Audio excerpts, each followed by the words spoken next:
El viejo oeste no se construyó solo con ganado, ferrocarriles y polvo. Fue forjado por hombres que vivieron rápido, murieron duro y dejaron historias empapadas de pólvora, coraje y, sobre todo, sangre fría.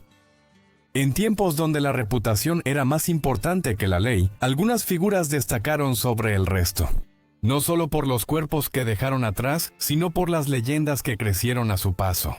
Estos no eran solo pistoleros, eran símbolos de la justicia fronteriza, el caos y la supervivencia.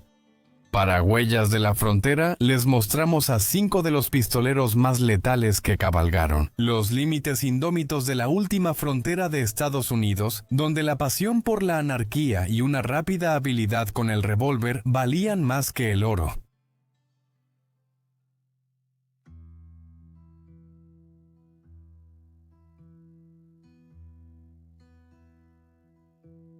Si hay un nombre que pone la piel de gallina a los historiadores del viejo oeste, es Juan Wesley Hardin.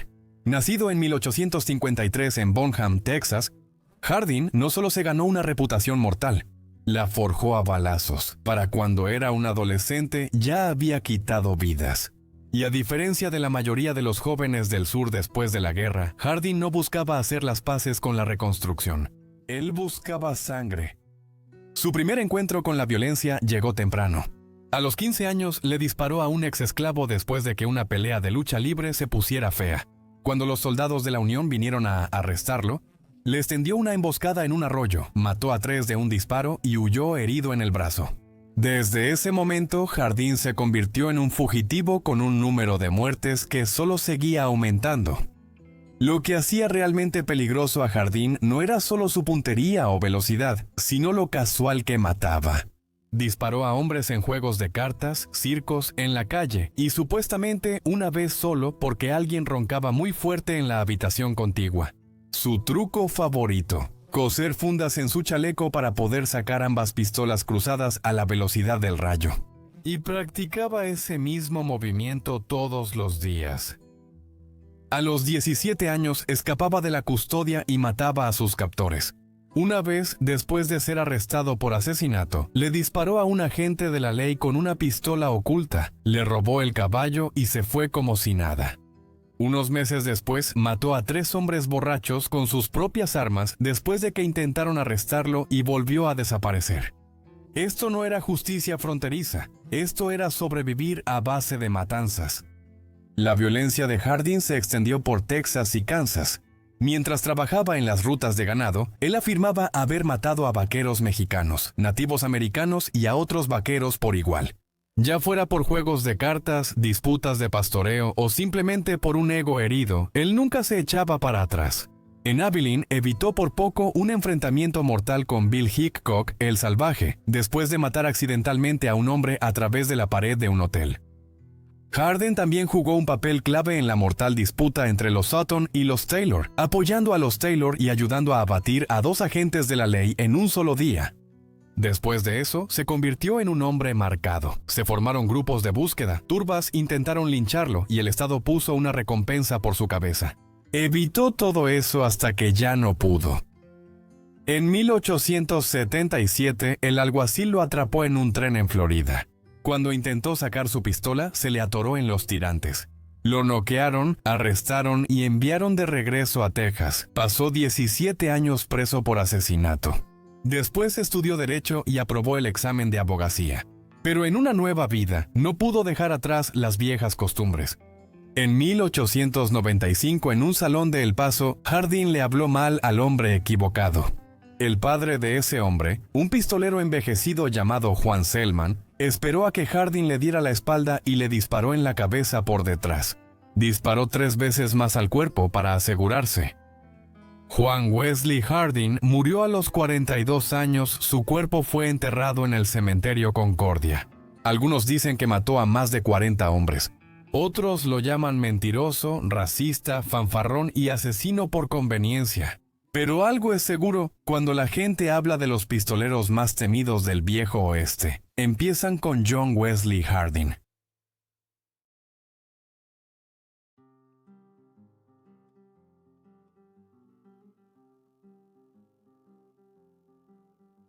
La frontera estadounidense fue un caldo de cultivo para leyendas, algunas merecidas, otras exageradas, y algunas tan violentas y caóticas como la propia tierra. Entre los nombres que resonaban en los salones y a lo largo de los polvorientos caminos, unos pocos destacaban por la cantidad de muertos que dejaron a su paso, su rapidez con el revólver y el rastro de caos que dejaban a su paso. Uno de esos personajes fue William Wild Bill Longley, un hombre cuyo temperamento explosivo, odio y gusto por la violencia lo convirtieron en uno de los forajidos más peligrosos que jamás haya pisado las llanuras de Texas. Nacido en 1851 en el condado de Austin, Texas, Longley creció en el volátil periodo posterior a la Guerra Civil.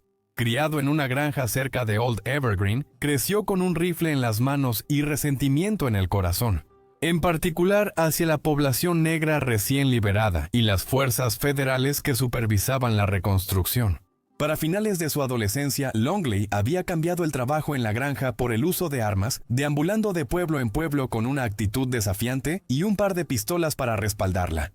El primer asesinato confirmado fue en 1868, cuando él y cómplices emboscaron a 3 hombres negros en el pueblo. Uno intentó huir. Longley lo abatió a tiros en un arroyo seco. Fue un asesinato a sangre fría, uno de muchos crímenes motivados por el racismo que él cometería después. Durante los siguientes años, los crímenes de Longley se salieron de control.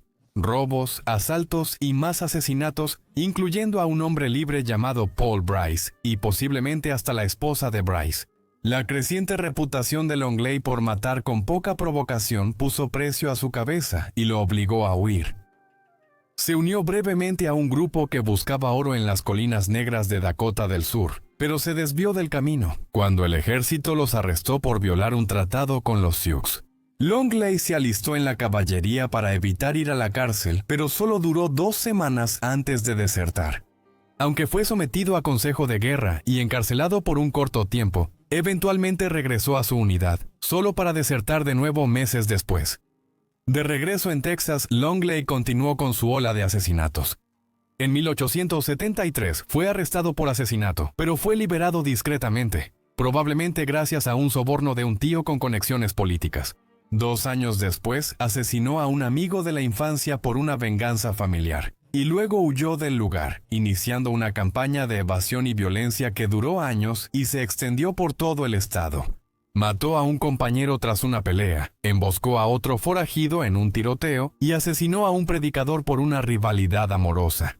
Para este punto, Longley se había convertido en una bomba de tiempo ambulante, alguien que no podía mantenerse alejado de los problemas por más de unas cuantas semanas a la vez.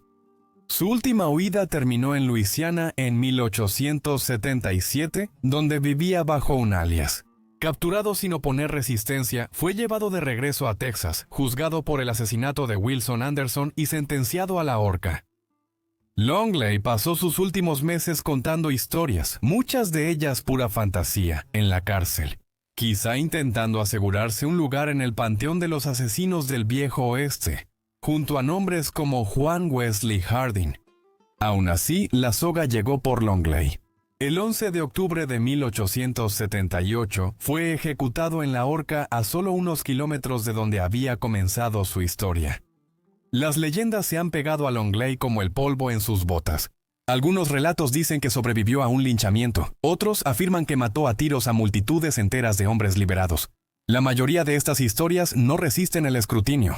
Pero lo que sí sabemos con certeza es que este Longley era rápido, despiadado y estaba impulsado por una peligrosa mezcla de ira y ego. Ya sea que mató a 10 hombres o a 20, no fue el número lo que hizo que le temieran.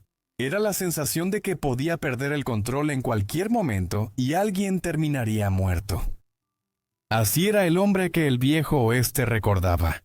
No solo un asesino, sino un incendio forestal en forma humana.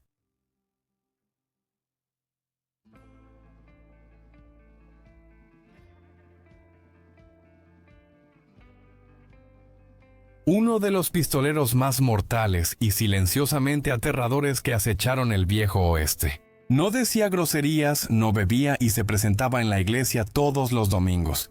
James Brown Miller, mejor conocido como Diácono Jim o Miller el asesino, Envolvía su crueldad en un manto de respetabilidad y cobró la vida de más de una docena de personas, con la fría eficiencia de un pistolero a sueldo que trataba el asesinato como un negocio.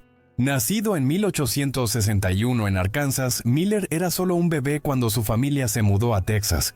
Su vida temprana estuvo marcada por la muerte y la sospecha. A los 8 años, sus abuelos fueron hallados asesinados y Miller fue interrogado, pero nunca acusado. Ese temprano encuentro con la violencia presagiaba la vida que llevaría. En sus 20s mató a su cuñado de un disparo de escopeta mientras el hombre dormía en su porche.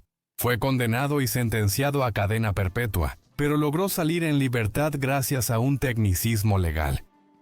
El camino de Miller pronto se cruzó con el de forajidos conocidos y se ganó la reputación de ser un peón de rancho con un carácter violento.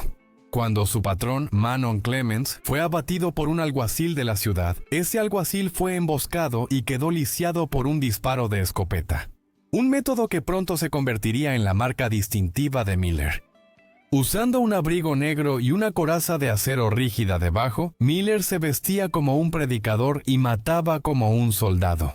Sus enemigos a veces vaciaban revólveres enteros en su pecho, sin darse cuenta de que sus balas eran detenidas por la armadura oculta bajo la ropa de iglesia.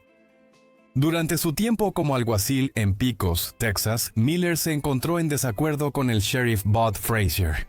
Frazier sospechaba que Miller ayudaba a los criminales e incluso lo acusó de robar mulas. Su rivalidad llegó a un punto crítico en 1894, cuando Frazier le disparó a Miller varias veces en la calle. De alguna manera, Miller sobrevivió gracias a su placa de acero oculta, y no mucho después, Frazier fue asesinado en un salón de un escopetazo en la cara, y el hombre que sostenía el arma era el diácono Jim. Un jurado lo absolvió. Para el cambio de siglo, Miller se había reinventado como un asesino a sueldo en toda regla. Instalándose en Fort Worth con su esposa e hijos, abrió su negocio discretamente, cobrando $150 por trabajo. Sus asesinatos eran calculados y brutales. Mató a tiros a 2 hombres cerca de Midland y luego hizo que su socio cargara con la culpa. Tendió una emboscada a un abogado en Lubbock que defendía a agricultores en disputas de tierras, disparándole 4 veces hasta matarlo. Fue el hombre más difícil de matar con el que me he enfrentado, dijo Miller después. Su trabajo lo llevó por todo Texas y hasta territorio indígena. Mató a agentes de la ley, rancheros e incluso a otros pistoleros. En un caso, esperó afuera de la casa de un agente federal y lo mató frente a su esposa, supuestamente en nombre de un hombre lisiado que buscaba venganza. También se sospechaba, aunque nunca se comprobó, que estuvo involucrado en el asesinato de Pat Garrett en 1908, el agente de la ley que había matado a Billy el niño. El último trabajo de Miller llegó en 1909 cuando le pagaron $1,700 para matar a Gus Bobbitt, un ex alguacil de los Estados Unidos que vivía en Oklahoma. Miller se escondió cerca de la casa de Bobbitt. Esperó a que llegara en carreta y le disparó con su escopeta de ambos cañones. El herido Bobbitt vivió lo suficiente como para nombrar a su asesino. Miller fue arrestado y llevado de regreso a Ada, Oklahoma, para ser juzgado. Pero la justicia no vendría en una sala de audiencias. Molestos por otra posible absolución, los habitantes formaron una turba para lincharlo. En las primeras horas de la mañana, irrumpieron en la cárcel y arrastraron a Miller y a 3 cómplices a un granero cercano. Siempre el showman, Miller pidió ser ahorcado con su sombrero negro y solicitó que su anillo de diamantes fuera entregado a su esposa. Le negaron el abrigo, pero le dejaron el sombrero. La multitud finalmente lo colgó, poniendo fin a la vida de un hombre que rezaba de día y mataba de noche. Jim Miller era una contradicción andante, educado, bien arreglado y tranquilo, pero detrás de la sonrisa había un hombre que convirtió el asesinato en su carrera. De todos los pistoleros del viejo oeste, pocos llevaban la máscara de la respetabilidad de manera tan convincente o letal como el diácono Jim. Para conocer más a fondo la vida, las leyendas y la historia de Jim Killer Miller, consulta nuestro video ensayo más extenso en nuestro canal.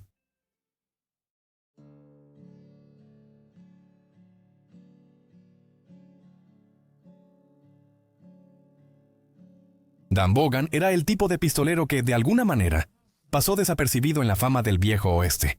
Mientras que nombres como Billy el Niño y Jesse James han perdurado en los libros de historia y en las películas, la historia de Vaughan rara vez recibe atención, aunque su vida fue igual de salvaje y mortal. Nacido en Alabama en 1860, Vaughan creció siendo duro. Su familia se estableció en el condado de Hamilton, Texas, y los problemas no tardaron en llegar. Un hermano fue asesinado por el sheriff por robar caballos y otro terminó tras las rejas. Dan al principio se mantuvo alejado de los delitos graves, pero era rápido para lanzar un golpe y no le importaba iniciar una pelea. Un encuentro en 1881 mostró lo rápido que todo podía salirse de control a su alrededor. Después de beber en exceso en el pueblo, Vaughan empezó a buscar peleas con desconocidos. Un agricultor local llamado Dal Smith se convirtió en el blanco de sus burlas, cuando Smith finalmente bajó de su carreta para poner a Vaughan en su lugar. El joven vaquero sacó una pistola, pero Smith lo derribó de un solo golpe y le quitó el arma. El amigo de Vaughan intentó intervenir, y la escena casi termina en un tiroteo. El arma de Vaughan quedó con el alguacil, y Dan dejó el pueblo en silencio poco después. Mientras recorría Panhandle, Texas, Vaughan trabajó en ranchos y se unió a una huelga de vaqueros por mejor salario. Esa acción hizo que lo pusieran en la lista negra y pronto se encontró cabalgando con hombres que marcaban ganado robado como propio. Durante este tiempo, Vaughan comenzó a usar el alias Bill Gatlin e incluso registró marcas de ganado a su nombre. Su actividad criminal no pasó desapercibida. El ex alguacil Pat Garrett, el hombre que decían que había matado a Billy el Niño, fue contratado para poner fin al robo de ganado, y Vaughan se convirtió en un hombre marcado. Vaughan casi muere en 1885 cuando Garrett y varios hombres rodearon la casa donde él se refugiaba durante una tormenta de nieve. Se desató un tiroteo y un hombre fue asesinado mientras Vaughan escapaba. Reapareció en Wyoming al año siguiente, todavía usando un nombre falso. Para entonces, sus víctimas aumentaban. Supuestamente mató a un dueño de cantina que intentó impedirle la entrada y amenazó al editor del periódico que escribió sobre su pasado criminal. Los agentes de la ley estaban en alerta, especialmente un alguacil local llamado Carlos Gunn. Gunn era un ex guardabosques de Texas con reputación de mantenerse firme, y Vaughan lo odiaba por eso. Gunn lo había avergonzado en público varias veces, y para enero de 1887, Vaughan ya estaba harto. Esperó a Gunn en una cantina y lo mató a sangre fría, disparando el último tiro tan cerca que le prendió fuego al cabello de Gunn. Vaughan huyó pero no llegó lejos. Le dispararon mientras iba a caballo y fue arrestado. En ese entonces no había una cárcel de verdad en el pueblo, así que Vaughan fue retenido en la parte trasera de una cantina. Escapó al día siguiente durante una tormenta de nieve. Herido y con fiebre, luego se entregó a un agente de la ley en quien confiaba, temiendo que una turba lo linchara. Y tenía razón en preocuparse. El agente Gunn era muy querido, pero finalmente fue llevado a la cárcel del condado de Laramie, en Wyoming, para esperar su juicio. En septiembre de 1887, Vaughan fue hallado culpable de asesinato y condenado a la horca. Pero esa no fue el final de la historia. Un viejo amigo, conocido como Tom Hall, hizo que arrestaran a James Jones, ladrón de cajas fuertes, para que se uniera a Vaughan en la cárcel. Ocultas en sus zapatos llevaba hojas de sierra. Ambos cortaron su camino y con ayuda de otros prisioneros escaparon por el techo y se perdieron en la noche. Siguió una enorme cacería humana, pero Dan Vaughan desapareció. Durante años circularon rumores. Algunos decían que murió en un tiroteo en México. Algunos decían que murió al caerse de un caballo y otros que se fue a Argentina a empezar de nuevo. Pero el famoso detective Charles Siringo creía que Vaughan había regresado silenciosamente a Estados Unidos, adoptado otro nombre y formado una familia en Nuevo México. Aunque Siringo nunca mencionó nombres, dijo que estaba seguro de saber en quién se había convertido Vaughan. La historia de Dan Vaughan se lee como una novela del oeste, llena de peleas, fugas y tiroteos. Puede que no sea un nombre muy conocido, pero si mides a un pistolero por cuánto tiempo logró evadir la ley y qué tan cerca estuvo de convertirse en leyenda, entonces Vaughan pertenece a las filas de los hombres más peligrosos del viejo oeste.